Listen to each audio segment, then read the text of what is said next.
Continuando nosso ano bíblico hoje, Mateus capítulo 11 ao capítulo 13. Jesus prega nas cidades. Ora, tendo acabado Jesus de dar estas instruções a seus 12 discípulos, partiu dali a ensinar e a pregar nas cidades deles. Quando João ouviu no cárcere falar das obras de Cristo, mandou por seus discípulos perguntar-lhe: És tu aquele que estava para vir, ou havemos de esperar outro? E Jesus respondendo disse-lhes: Ide anunciai a João o que estáis ouvindo e vendo. Os cegos veem, os coxos andam, os leprosos são purificados, os surdos ouvem, os mortos são ressuscitados, e aos pobres está sendo pregado o Evangelho. E bem-aventurado é aquele que não achar em mim motivo de tropeço. Então, em partindo eles, passou Jesus a dizer ao povo a respeito de João: Que saístes a ver no deserto? Um caniço agitado pelo vento? Sim, que saístes a ver? Um homem vestido de roupas finas? Ora, os que vestem roupas finas assistem nos palácios reais. Mas, para que saístes? Para ver um profeta? Sim, eu vos digo, e muito mais que profeta.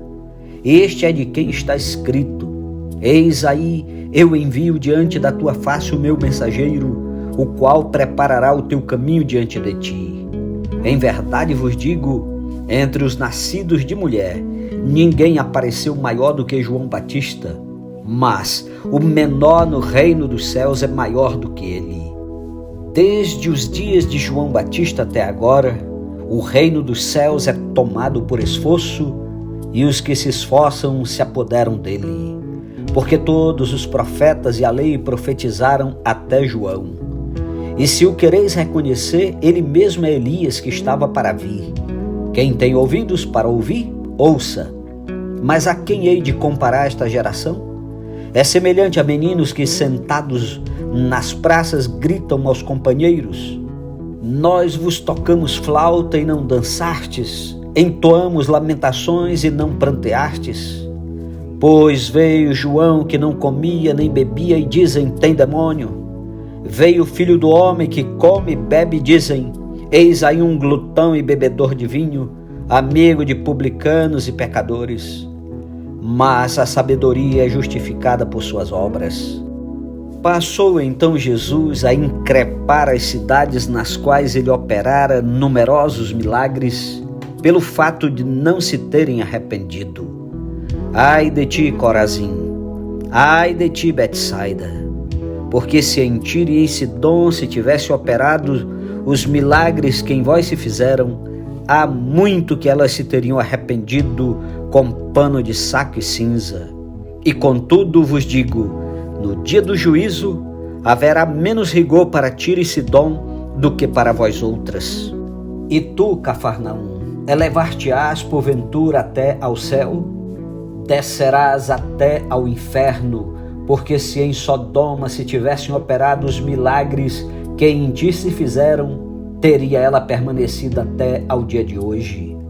Digo-vos, porém, que menos rigor haverá no dia do juízo para com a terra de Sodoma do que para contigo.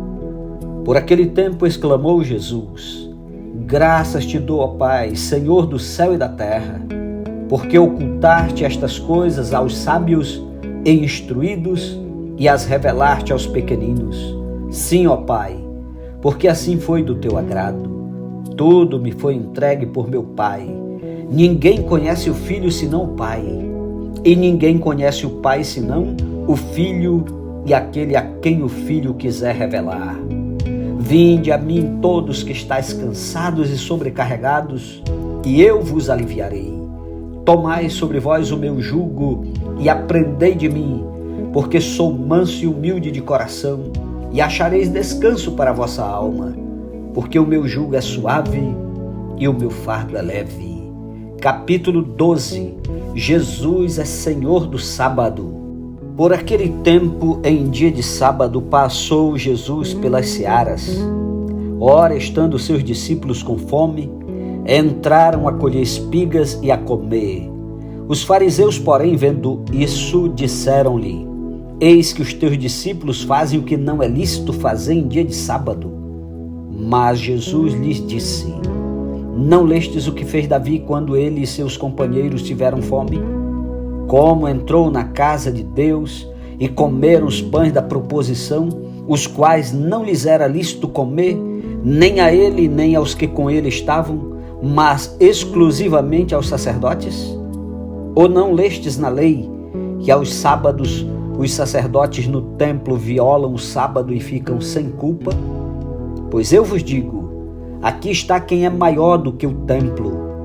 Mas, se vós soubesses o que significa misericórdia quero e não holocaustos, não teríeis condenado inocentes, porque o Filho do Homem é Senhor do sábado. Tendo Jesus partido dali, entrou na sinagoga deles. Achava-se ali um homem que tinha uma das mãos ressequida, e eles, então, com o intuito de acusá-lo, perguntaram a Jesus: é lícito curar no sábado?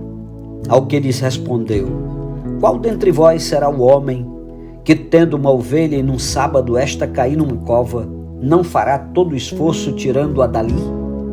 Ora, quanto mais vale um homem que uma ovelha? Logo é lícito nos sábados fazer o bem. Então disse ao homem: estende a mão. Estendeu-a e ela ficou sã como a outra. Retirando-se, porém, os fariseus conspiravam contra ele sobre como lhe tirariam a vida. Mas Jesus, sabendo disto, afastou-se dali. Muitos o seguiram e a todos ele curou, advertindo-lhes, porém, que o não expusessem à publicidade, para se cumprir o que foi dito por intermédio do profeta Isaías: eis aqui o meu servo que escolhi, o meu amado, em quem a minha alma se compraz. Farei repousar sobre ele o meu espírito, e ele anunciará juízo aos gentios. Não contenderá nem gritará, nem alguém ouvirá nas praças a sua voz. Não esmagará a cana quebrada, nem apagará a torcida que fumega, até que faça vencedor o juízo. E no meu nome esperarão os gentios. Então lhe trouxeram um endemoniado, cego e mudo, e ele o curou, passando o mudo a falar e a ver. E toda a multidão se admirava e dizia: é este, porventura, o filho de Davi? Mas os fariseus, ouvindo isto, murmuravam: este não expele demônios, senão pelo poder de Beelzebu, o maioral dos demônios. Jesus, porém, conhecendo-lhes os pensamentos, disse: todo reino dividido contra si mesmo ficará deserto, e toda cidade ou casa dividida contra si mesma não subsistirá. Se Satanás expele a Satanás, dividido está contra si mesmo. Como, pois, subsistirá o seu reino? E se eu expulso demônios por Beelzebu, por quem os expulsam vossos filhos? Por isso, eles mesmos serão os vossos juízes. Se, porém, eu expulso demônios pelo Espírito de Deus, certamente é chegado o reino de Deus sobre vós. Ou como pode alguém entrar na casa do valente e roubar-lhe os bens sem primeiro amarrá-lo, e então lhe saqueará a casa? Quem não é por mim é contra mim, e quem comigo não ajunta espalha. Por isso vos declaro, todo pecado e blasfêmia serão perdoados aos homens, mas a blasfêmia contra o Espírito não será perdoada. Se alguém proferir alguma palavra contra o Filho do Homem, ser-lhe-á isso perdoado. Mas se alguém falar contra o Espírito Santo, não lhe será isso perdoado, nem neste mundo, nem no porvir. Ou fazei a árvore boa e o seu fruto bom, ou a árvore má e o seu fruto mau, porque pelo fruto se conhece a árvore. Raça de víboras, como podeis falar coisas boas sendo maus? Porque a boca fala do que está cheio o coração. O homem bom tira do tesouro bom coisas boas, mas o homem mau do mau tesouro tira coisas más. Digo-vos que de toda palavra frívola que proferirem os homens, dela darão conta no dia do juízo. Porque pelas suas palavras serás justificado, e pelas tuas palavras serás condenado. Então alguns escribas e fariseus replicaram: Mestre, queremos ver de tua parte algum sinal. Ele, porém, respondeu: uma geração má e adúltera pede um sinal, mas nenhum sinal lhe será dado senão do profeta Jonas. Porque assim como esteve Jonas 3 dias e 3 noites no ventre do grande peixe, assim o Filho do Homem estará 3 dias e 3 noites no coração da terra. Ninivitas se levantarão no juízo com esta geração e a condenarão, porque se arrependeram com a pregação de Jonas. E eis aqui está quem é maior do que Jonas. A rainha do sul se levantará no juízo com esta geração e a condenará, porque veio dos confins da terra para ouvir a sabedoria de Salomão. E eis aqui está quem é maior do que Salomão. Quando o espírito imundo sai do homem, anda por lugares áridos procurando repouso, porém não encontra. Por isso diz: voltarei para minha casa de onde saí. E tendo voltado, a encontra vazia, varrida e ornamentada. Então vai e leva consigo outros 7 espíritos piores do que ele, e entrando habitam ali. E o último estado daquele homem tornar-se-á pior do que o primeiro. Assim também acontecerá a esta geração perversa. Falava ainda Jesus ao povo, e eis que sua mãe e seus irmãos estavam do lado de fora procurando falar-lhe. E alguém lhe disse: tua mãe e teus irmãos estão lá fora e querem falar-te. Porém ele respondeu ao que lhe trouxeram o aviso: quem é minha mãe e quem são meus irmãos? E estendendo a mão para os discípulos, disse: eis minha mãe e meus irmãos, porque qualquer que fizer a vontade de meu Pai Celeste, esse é meu irmão e irmã e mãe. Capítulo 13, a parábola do semeador. Naquele mesmo dia, saindo Jesus de casa, sentou-se à beira-mar, e grandes multidões se reuniram perto dele, de modo que entrou num barco e se assentou, e toda a multidão estava em pé na praia.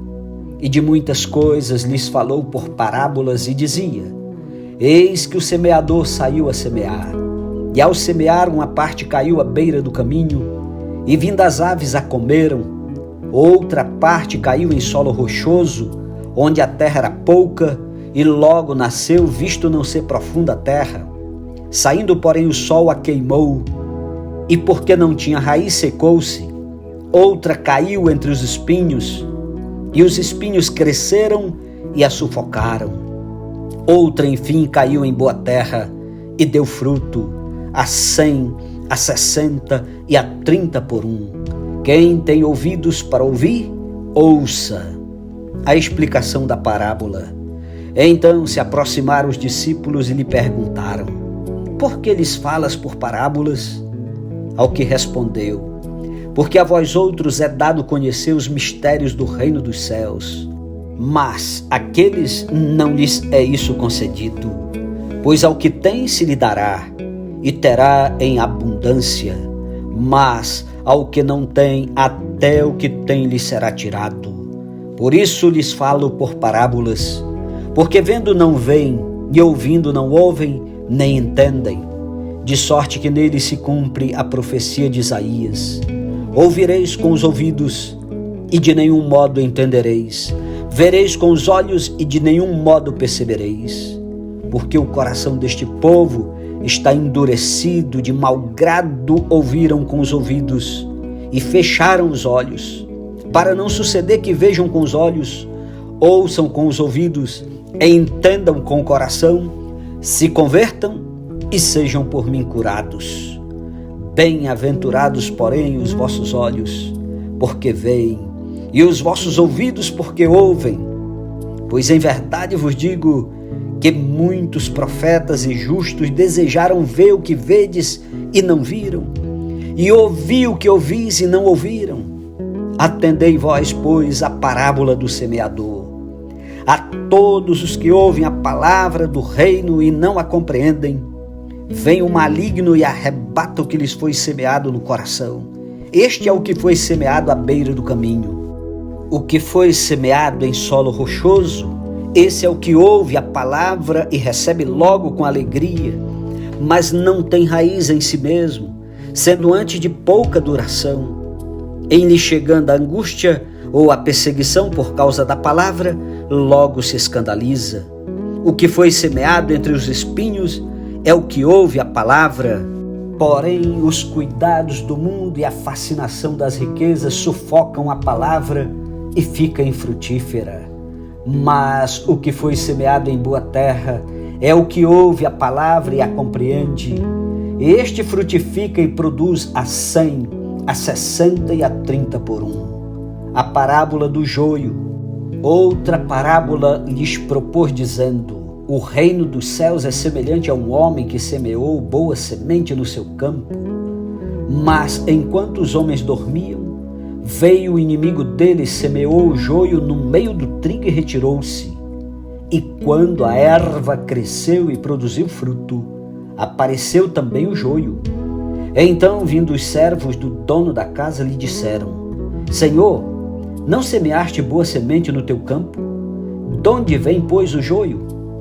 Ele, porém, lhes respondeu: o inimigo fez isso. Mas os servos lhe perguntaram: queres que vamos e arranquemos o joio?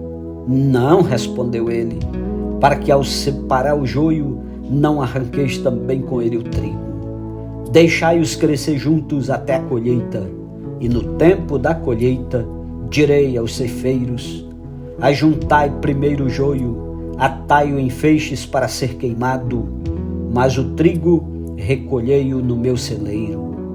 Outra parábola lhes propôs dizendo: o reino dos céus é semelhante a um grão de mostarda que um homem tomou e plantou no seu campo, o qual é na verdade a menor de todas as sementes, e crescida é maior do que as hortaliças, e se faz árvore, de modo que as aves do céu vêm aninhar-se nos seus ramos.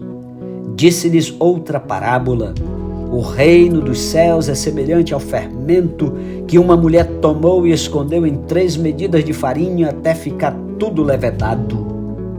Todas estas coisas disse Jesus às multidões por parábolas, e sem parábolas nada lhes dizia, para que se cumprisse o que foi dito por intermédio do profeta: abrirei em parábolas a minha boca, publicarei coisas ocultas desde a criação do mundo. Então, despedindo as multidões, foi Jesus para casa. E chegando-se a eles, os seus discípulos disseram: explica-nos a parábola do joio do campo. E ele respondeu: o que semeia a boa semente é o Filho do homem. O campo é o mundo. A boa semente são os filhos do reino. O joio são os filhos do maligno. O inimigo que o semeou é o diabo. A ceifa é a consumação do século, e os ceifeiros são os anjos. Pois assim como o joio é colhido e lançado ao fogo, assim será na consumação do século. Mandará o Filho do homem os seus anjos, que ajuntarão do seu reino todos os escândalos e os que praticam a iniquidade, e os lançarão na fornalha acesa. Ali haverá choro e ranger de dentes. Então os justos resplandecerão como o sol no reino de seu Pai. Quem tem ouvidos para ouvir, ouça a parábola do tesouro escondido. O reino dos céus é semelhante a um tesouro oculto no campo, o qual certo homem, tendo-o achado, escondeu, e transbordante de alegria vai e vende tudo que tem e compra aquele campo. A parábola da pérola. O reino dos céus é também semelhante a um que negocia e procura boas pérolas. E tendo achado uma pérola de grande valor, vende tudo o que possui e a compra. A parábola da rede. O reino dos céus é ainda semelhante a uma rede que, lançada ao mar, recolhe peixes de toda espécie. E quando já está cheia, os pescadores arrastam-na para a praia, e assentados escolhem os bons para os cestos, e os ruins deitam fora. Assim será na consumação do século. Sairão os anjos e separarão os maus dentre os justos, e os lançarão na fornalha acesa. Ali haverá choro e ranger de dentes. Entendeste todas estas coisas? Responderam-lhe: sim. Então lhes disse: Por isso, todo escriba versado no reino dos céus é semelhante a um pai de família que tira do seu depósito coisas novas e coisas velhas. Tendo Jesus proferido estas parábolas, retirou-se dali. E chegando à sua terra, ensinava-os na sinagoga, de tal sorte que se maravilhavam e diziam: de onde lhe vem esta sabedoria e estes poderes miraculosos? Não é este o filho do carpinteiro? Não se chama sua mãe Maria e seus irmãos Tiago, José, Simão e Judas? Não vivem entre nós todas as suas irmãs? De onde lhe vem, pois, tudo isto? E escandalizavam-se nele. Jesus, porém, lhes disse: não há profeta sem honra, senão na sua terra e na sua casa. E não fez ali muitos milagres, por causa da incredulidade deles. Amém. Louvado seja Deus pela sua santa palavra. Um ótimo sábado para você, que Deus o abençoe e até amanhã, em nome de Jesus. Amém.